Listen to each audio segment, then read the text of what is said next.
Okay, the session's being recorded. I'm going to go ahead and get started. We're coming right up on 8 o'clock. So I'm Dr. Peggy Symingson, and I'm going to share my video, and you should be able to see me in the corner of your screen. If you're on a phone, you might just have audio only. So go ahead and tell us where you're at this evening. I'm in Hurst in the HEB area of the Dallas-Fort Worth area. So coming at you, broadcasting live from Hurst, Texas. Okay, so we got Fort Worth, Grapevine, Agtown or Arlington, Dallas, Arlington, Grand Prairie. Awesome, excellent. The topic of our webinar is the big picture of lesson planning. So a lot of new teachers feel really nervous about lesson planning, and so I want to lower your anxiety. I want you guys to feel more confident about lesson planning. And I want you to not have sweaty palms. So no sweaty palms this evening during the webinar. So we'll talk about writing goals, aligning instruction, what's that? And then a little tiny bit on accommodations or modifications. We'll talk just a bit so that you guys can feel confident. Okay, so if you're in the literacy class, which I think most everyone on here is, my advice is just keep reading, keep calm and read on. And then my other advice is just check your email daily. I don't know about you guys, but I live on my phone. My phone is an appendage of me, and so I check email all the time. So check your email daily. Okay, real quick reminder, if you ever have technical issues, you can call this number. And then you can also use the Blackboard mobile app. So I actually use a different app.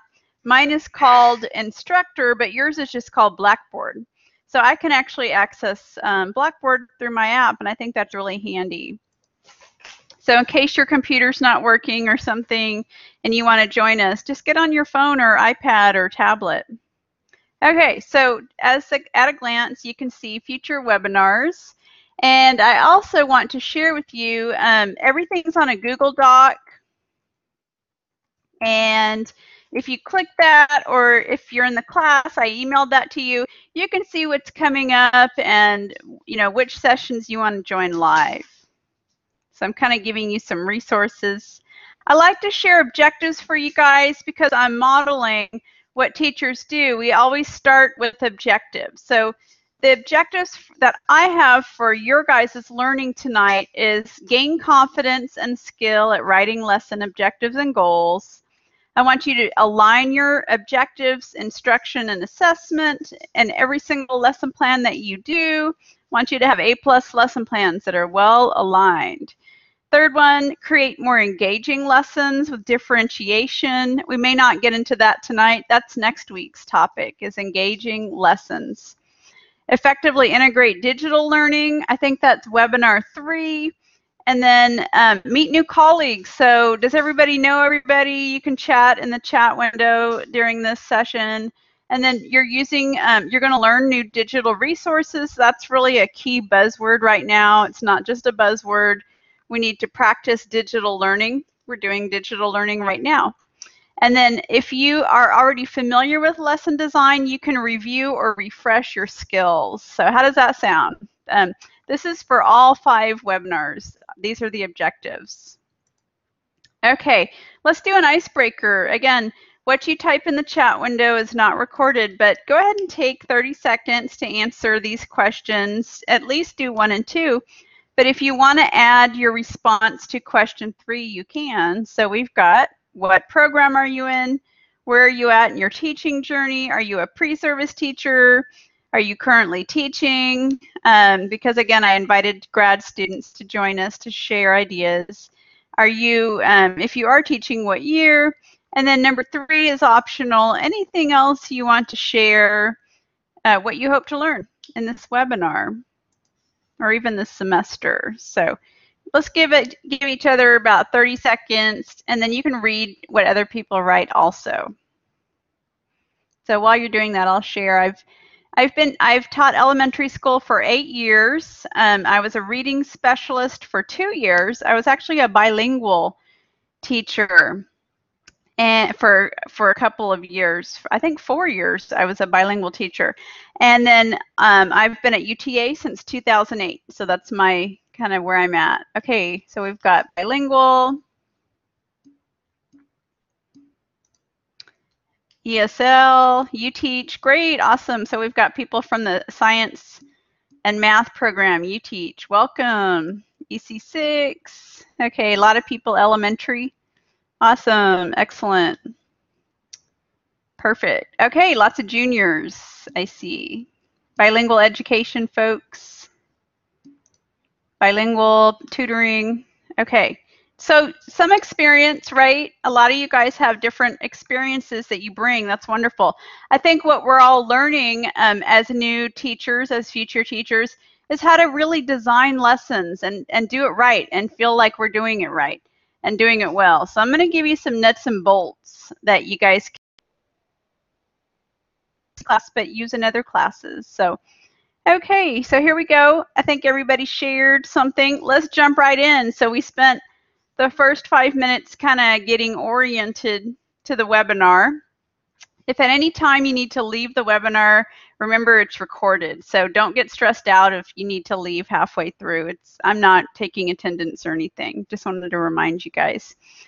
Okay, again, feel free to type in the chat window. I do read it while I'm lecturing and talking, and so I'll respond to that. So if you have a question, just type it in.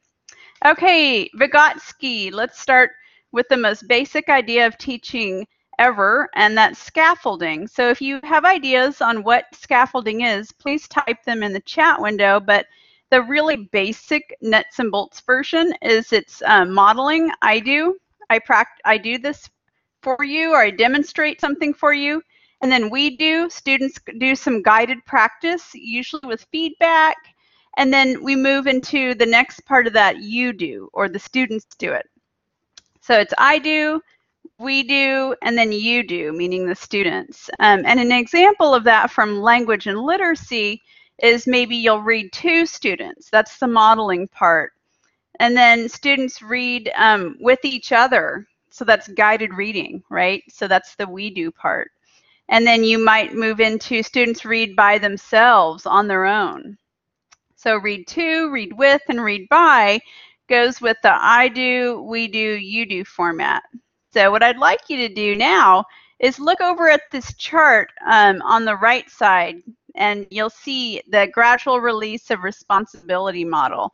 Have you guys heard of that? Just give me a yes, no, or maybe, or you can do thumbs up, or you can do the happy face for yes, but just kind of give me an indicator of how familiar you are with this gradual release. Great. And so you start with read aloud. It's very teacher-centered.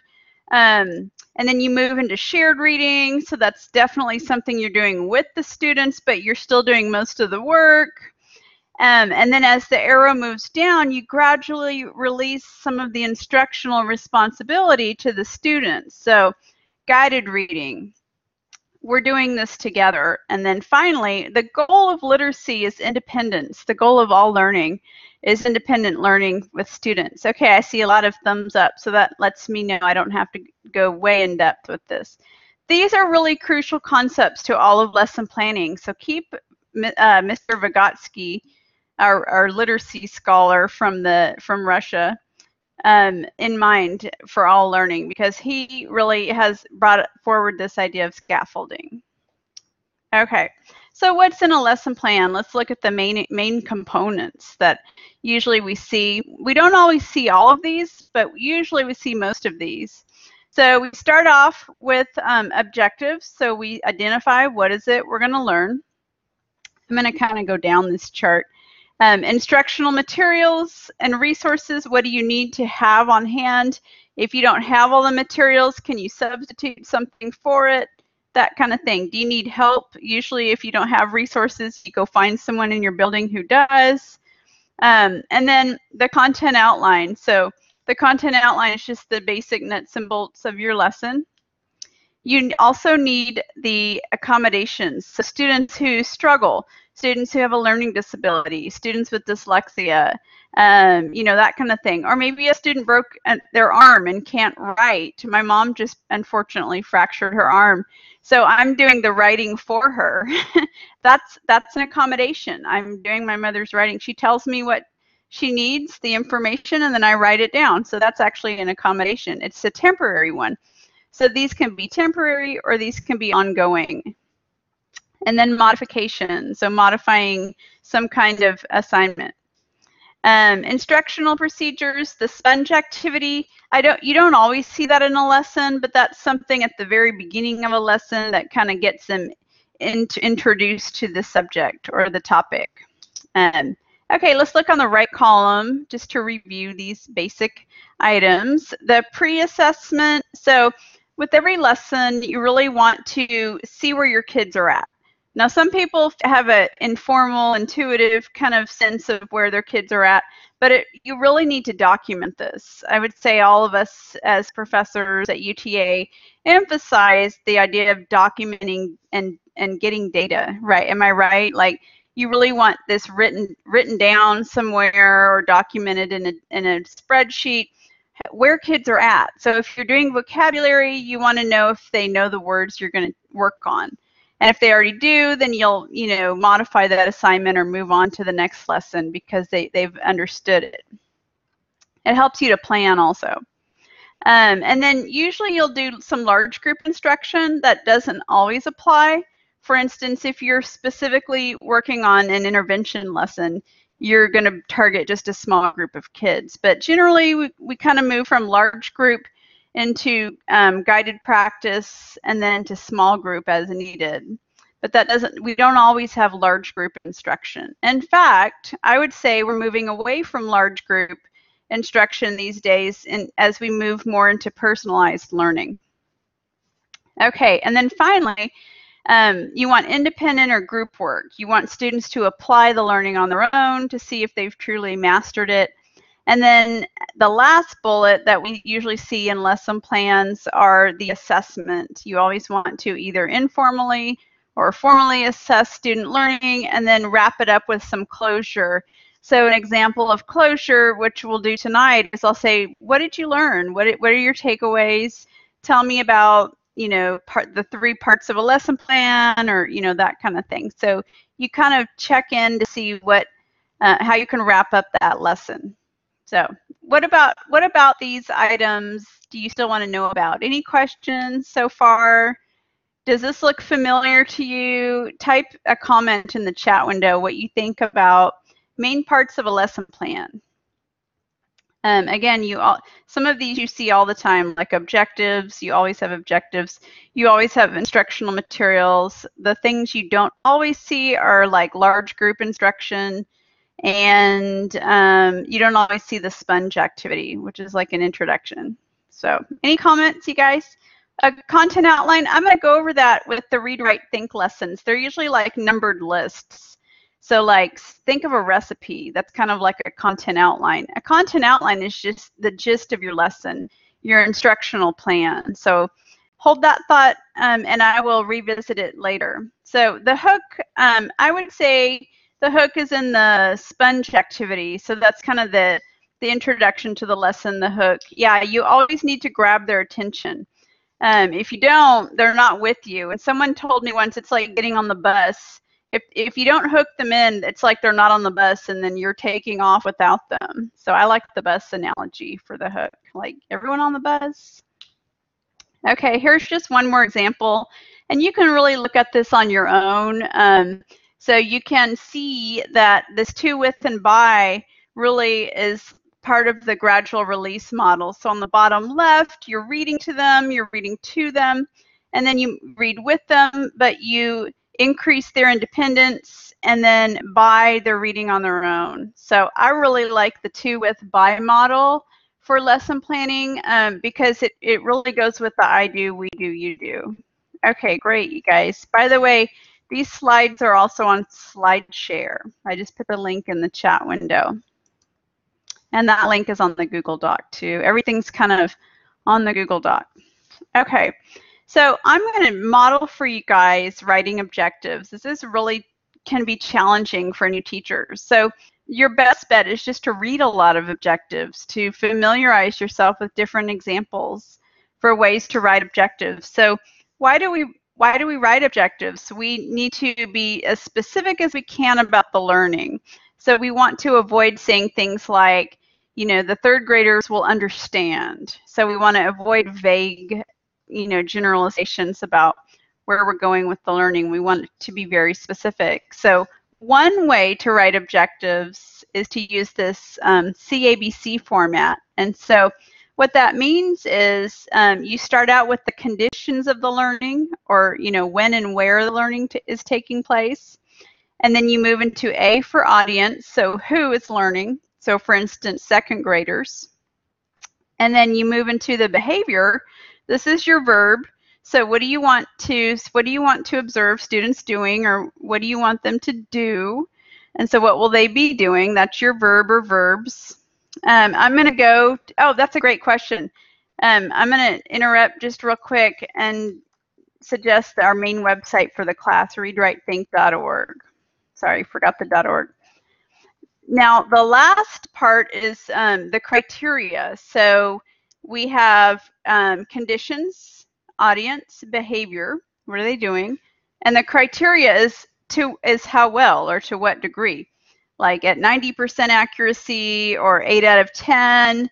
And you really want to keep that criteria pretty high. You don't want to say the students will do this at 50% accuracy, because that's not really mastery.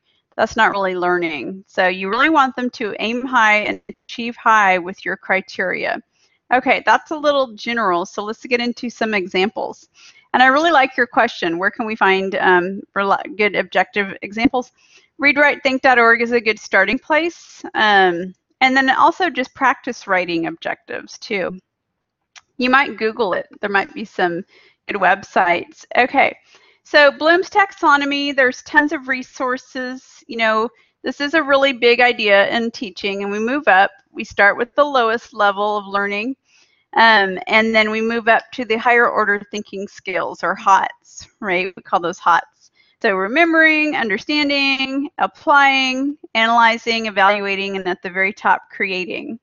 Have you guys seen this example with the owl tree? Let me know, yes, no, thumbs up, or happy face. I'm putting the link.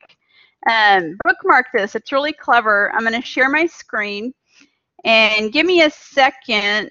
Click the link, or you can look at the screen. Give me 1 minute. It's been a while since I've shared my screen. And just let me know when you can see the owl. Okay, can you guys see that? It's really clever. So it's the owl tree of Bloom's taxonomy. And so let me just scroll through it so you can see the different stages. This is a great visual.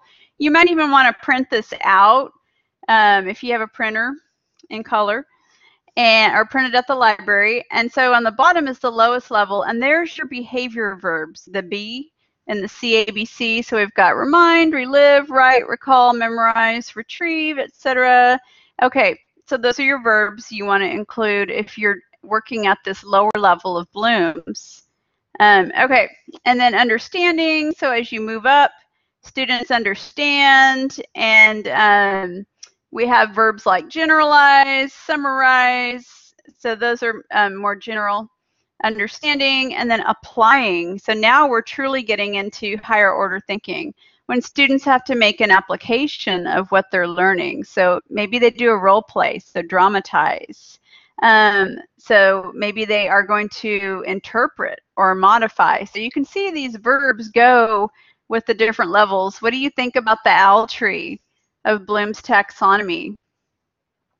Okay, another resource that you guys can use is you can create comprehension questions, and this is going to help you on your comprehension questions activity. So like at the knowledge level, at the lower level, you can come up with questions that go with it, like define, fill in the blank, list, identify, and there's some question stems that you can use. This is another artifact or teaching tool that you may want to print out. Okay, and so as you go up the levels of Bloom's taxonomy, there's your verbs, but there's also little stems that, oops, let me make it big. Like for application, you can say, how is blank an example of blank? Do you know of another instance where blank? And so this helps you as a new teacher. These are linked in the PowerPoint. So I'll resend them also just in case, so you're not digging. Okay, I'm going to stop sharing my screen. Okay, Give me 1 second. Okay, back to the PowerPoint. It might take me a second. So what did you think about those resources? Just type in the chat. How might it be useful to have some question stems as a new teacher? I think it's useful because you can't think of these off the top of your head, and you want to be sure that you're covering the knowledge level that you really want to get at. So if your administrator says, I really want you to do more higher order thinking skills, then you go, aha, I'm going to do analysis and evaluation and that kind of thing, and then you can ask those types of questions. So yeah, it's a template, exactly. Helps you think outside of the box. A lot of times new teachers sometimes will resort to lower level questions, not because they're operating at a lower level, but because it's easier to think of those questions. So we're going to practice these types of higher level skills in this class. Here's the links, by the way, to those two things that I just pulled up. STEMs are really good for new teachers. If I were to go back in the classroom, I would like laminate something like that and just have it in my clipboard. Every teacher needs a clipboard. Go buy one at Target or Big Lots or whatever. So those are just some examples of how Bloom's taxonomy is actually really useful to your lesson planning. It's a huge concept in lesson planning. You have to talk about that. Okay, so here's an example of writing objectives, and remember the B part is that Bloom's taxonomy verb. Okay, so I'm just going to read it. Given a blank KWL chart before listening to Endangered Tigers Read Aloud, condition, fourth grade students, the audience, will list behavior, at least 5 facts. So we've identified the criteria, it's just a number. They know about tigers, and 3 questions for further inquiry. Now you notice we didn't say like at 90% accuracy, because listing facts isn't something you like score that closely. It's kind of like check they did it, that kind of thing. So sometimes your criteria is just a number, like a quantity. So did that make sense? So that's the CABC format. And I have a couple more examples I want to share with you guys. These may be hard to read. I'm just going to read one of them, and then you can read the others on your own after the webinar. So after reading The Jolly Postman, discussing letter genres, and viewing examples of letters, the conditions, third grade students, the audience, will complete a jot chart and correctly categorize, the behavior is categorizing, each of the 6, that's your criteria, letters delivered by the Jolly Postman by genre. And I might even add with, 90 to 100% accuracy. So, just being as specific as you can when you write objectives is really important. So what do you guys think about this CABC format? Does it look doable? It's kind of like a formula, and you just kind of plug in the information. So that's one way to write objectives, and it is not the only way. I like the idea that it's kind of a formula.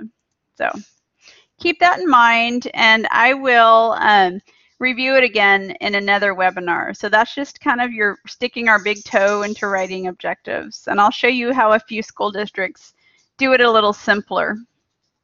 Okay, so another key idea to lesson planning is alignment. So just write in the chat window what comes to mind when you think of this word alignment. And I immediately thought of my car. Like when they say your tires aren't aligned, and because your car is like bouncing on the road kind of. So when our tires are misaligned, the ride is just not as smooth. And so same thing with lesson planning. You want the ride to be really smooth. And so you've got to have an aligned lesson. And I'm telling you, this is the hardest thing for new teachers.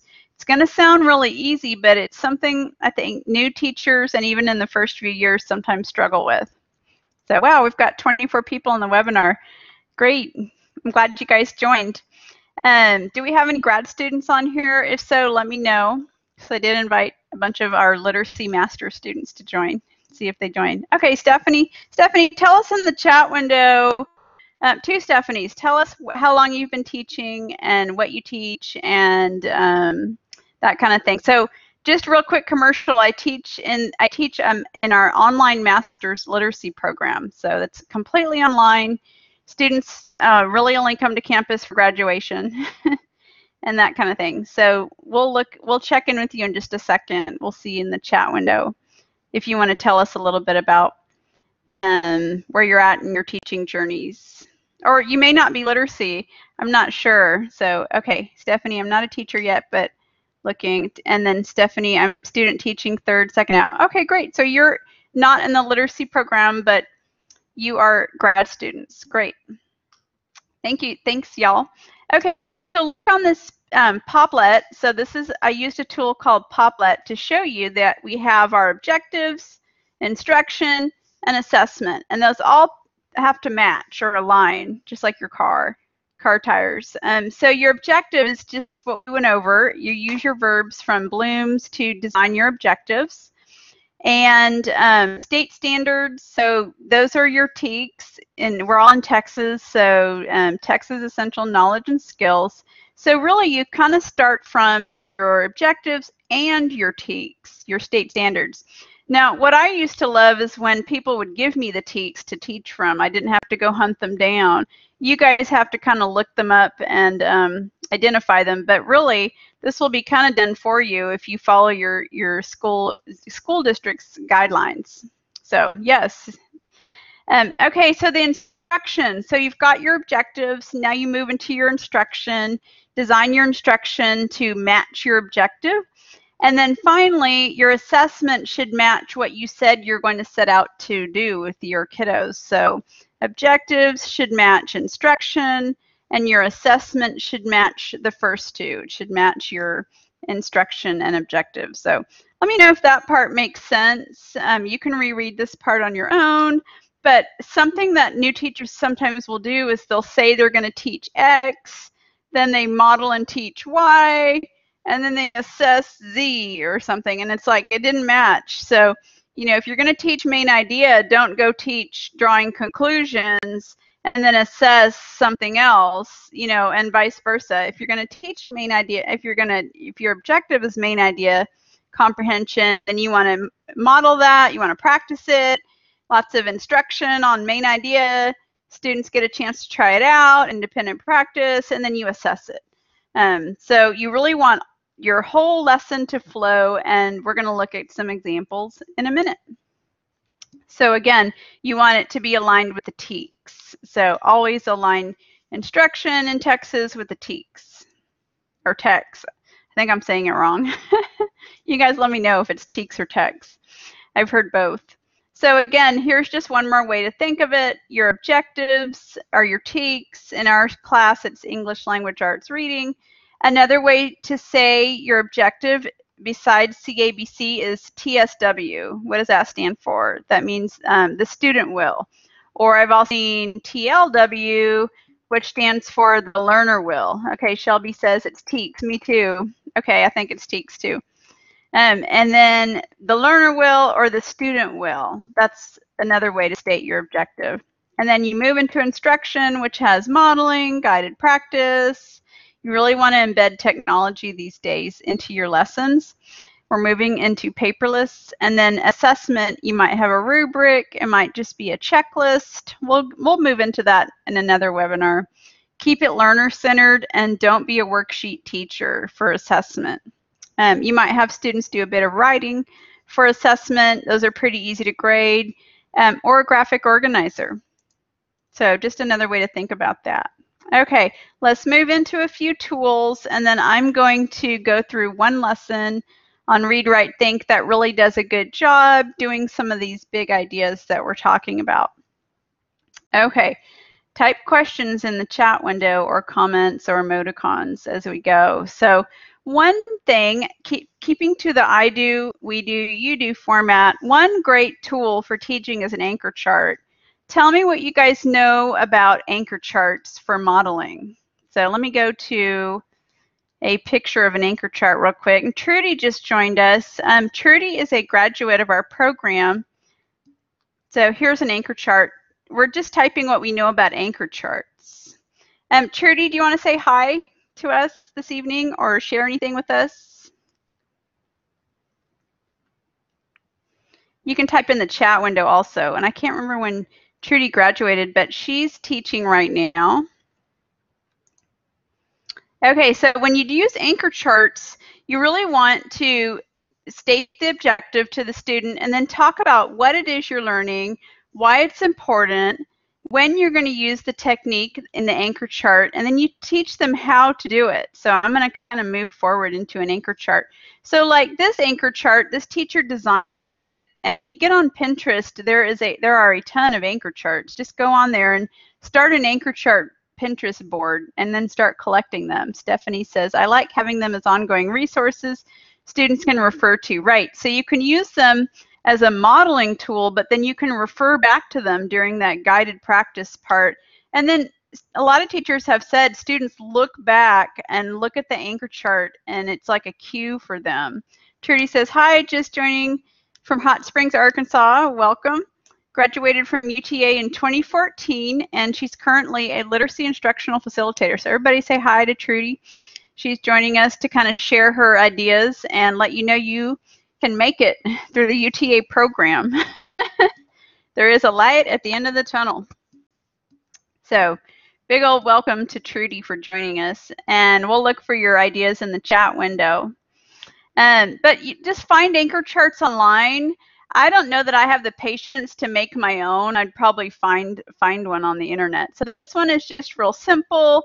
If you're gonna teach about nonfiction text, you just identify the 4 basic parts of nonfiction text and you model that, but you might revisit it again and again with students. So I think this looks like that sticky, big old Post-it note chart paper. That stuff's great. So that's modeling. Anchor charts work really well. Now you can use document cameras, interactive whiteboards. So anchor charts are actually a little bit old school, but I know teachers love them still. And then you want to think aloud. So some things you can do to think aloud are like, I'm noticing, I'm wondering, I'm feeling. You use these I statements when you model for students. Trudy says, we like to have students create mini anchor charts to match class anchor charts to keep in a folder or interactive notebook. That's really cool. Have you guys heard of mini anchor charts? I don't think I have, although what I've done too is give students like a little shrunk down version. Is that what you mean? Do they like tape it in their notebook? I think Dr. Amaro uses interactive notebooks quite a bit if you guys have Dr. Amaro. So mini anchor charts would be like a smaller version that students can see, I'm guessing. Is that right, Trudy? That's really awesome. Here's another example from Austin ISD, and so it's making inferences, and I can see this being like a little miniature version, or you could have a big poster-sized version. Trudy says, we do them on index card to pull out at their desk. I think that's really great. So then the students would have their version of the anchor chart, so they didn't have to look across the classroom. They can just have it on their desk, or even if it's something they use a lot, maybe even tape it to their desk, I would think. Or I've seen kids have stuff on key rings accessible to them. So that's great. So anchor charts are simple, they're highly visual, and they can be small versions or poster-sized versions. Okay, great. So visual aids really support your modeling, really help keep students engaged and attending to your objectives. Okay, so then we move into the we do part of the lesson, and there's a lot of different ways to have students practice. You might have them work on Chromebooks, iPads, you might have them do a graphic organizer. It depends on what it is you're teaching. If you're teaching writing, you might do some writing workshop where students have a chance to work after the mini lesson. So that's a common approach to teaching writing. So this is where the students are active. You're giving them a chance to try things out. They can work in pairs, but you've really released responsibility for learning to them. And this is something we'll go over more in future webinars.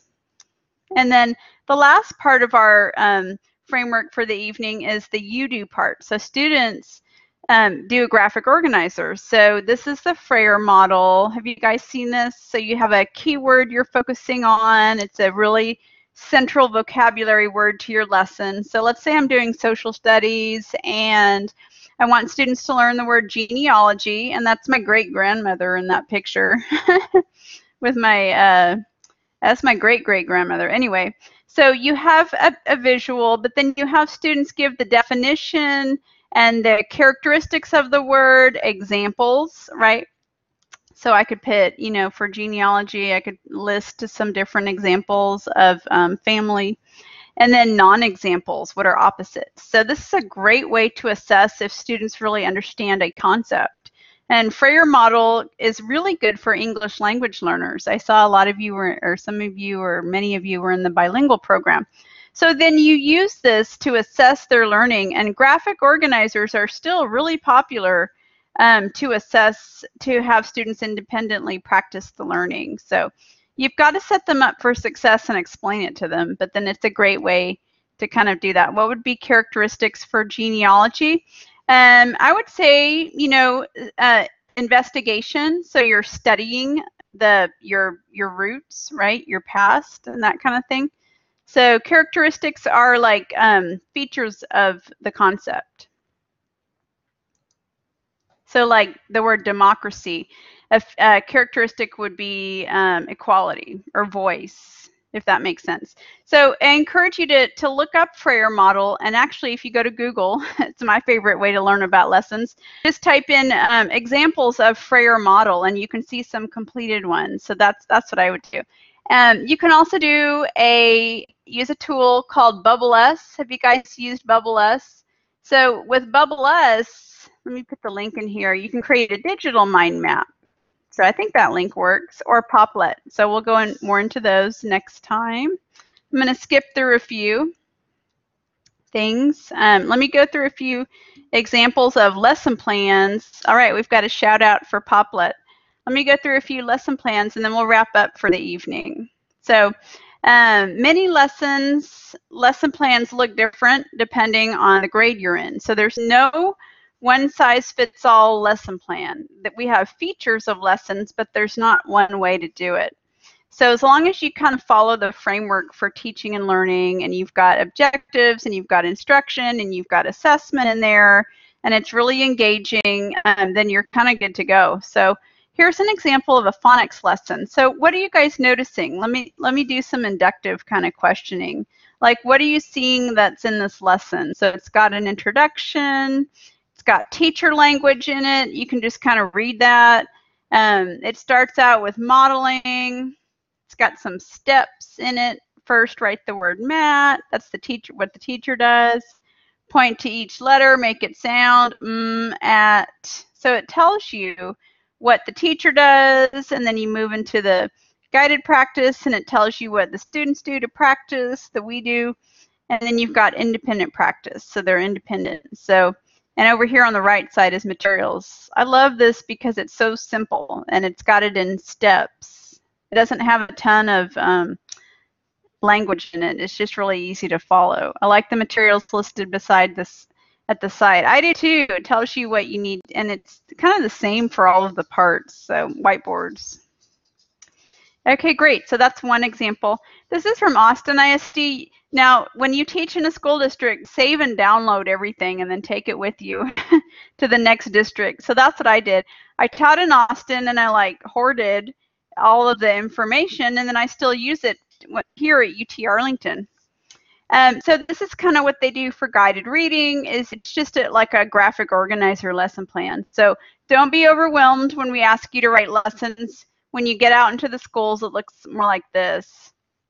Like, just kind of fill in the blank. Like, what's the vocabulary? What are some concepts? And you could even bullet point these. What is the text features you're going to go over? And then you've got your TEKS, introduction, and a couple other aspects of the lesson. What do you think about this lesson plan? I think it's pretty basic. And sometimes that's all you need. You just need the basics of what you're going to teach. As you gain experience, you kind of learn how to tweak the lesson plan. Okay. Some other examples that you guys can look at on your own.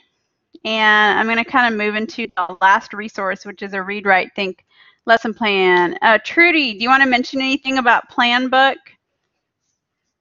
So Planbook is a software website, and you guys check it out for the pre-service teachers. So I think it's planbookedu.com. And so what do teachers do? I think they can, it's digital. Is it free? No, but I think there's a trial version. So let me put the link in here. And I encourage you just to browse around on it. So Trudy, does your whole district use it when you say we, or is it just your school? And you're in Hot Springs, so just curious. But we were talking about this on Facebook the other day. Some people were, other districts were using it. People in other districts were using it. So I think it's worth taking a look at. So it has a 60-second tour, and Trudy says it has different templates you can choose from that includes all the features. So it sounds like you can customize your lesson plan. I'm going to check it out too, and we'll share more about it next time. So thanks. Oh, and this last point, teachers are using Google Docs to write their lessons together so that it's not just one person doing it. Multiple teachers are working together on lessons. Okay, and she says we're using Planbook in our building. Okay, awesome. Thanks for sharing that and reinforcing that idea. So accommodations, we're going to talk more about accommodations next time, but it's the way you alter instruction. So not all students learn the same, and lesson plans are not one size fits all. So sometimes you may need to change the way that students are learning. And so different accommodations might be for students with autism or students with vision and hearing impairment. A lot of times you might modify the task, or you might modify the way it's taught to students. And so we'll talk more about that next time, but every lesson needs to consider what accommodations you might make for students. Okay, and again, just a reminder, don't be a worksheet teacher. So I think worksheets are going the way of the dodo bird, but some teachers love them. Like you go in their room and it's like the first day of school and they're like, let's do a star passage. I've worked with teachers like that, and it was back then it was TOS or tax, and they were like tax passages all day long, and I'm like, no. So don't be a worksheet teacher. Okay, and then TEKS, just some links for you guys. We talked about assessment, and I think instead of going through these lessons, I'm going to have you guys look at them. Let me just kind of point out the tabs though. So I'm going to go over to share my screen, and I picked out 2 lessons for you guys. Let's see, let me click share. Okay, can you guys see that? Just let me know yes, no. I love these lessons. These are mini lessons. I love that you can kind of skim the lesson. Someone was asking me about the content outline part of a lesson. So these tabs kind of walk you through the lesson. So we've got our standards, and what I love is just pick Texas. Oops. Pick Texas, and it'll tell you the TEKS. Remember I was saying earlier, a lot of times they'll do the work for you. Look, there's your TEKS for this lesson, and this lesson is on building vocabulary. So of course, most of the TEKS are going to be on vocabulary, like use context to determine the meaning of words. Okay, so there's your standards, and they have the great drop-down menu for your TEKS. Resources, that's like your materials, and they have tons of things you can use, ready to use in your classroom. So even if you don't use these, you can get ideas. And so great ideas for materials needed, and it tells you how to prepare the lesson. Like it says download the ebooks onto the iPads. If you don't have iPads, here's how to have students share. If you don't have enough iPads, I mean, it tells you, get help to download the ebooks. And then this is the heart of the lesson, is the instructional plan. And so it's in numbered steps. This is really crucial. It's not just one long wall of text, but it tells you what to do first in the introduction. Oh, and it's got your objectives in here. So someone was asking where are good places to find them. I would say skim these lessons and read the objectives. And then it just tells you, it goes through your lesson here. So just skim through this. If you have time, look at these 2 lessons that I picked out. One is on using the digital tools to learn new words and help students do that. And the other lesson is a literacy lesson on how big are Martin's big words. And so it uses this book about Martin Luther King.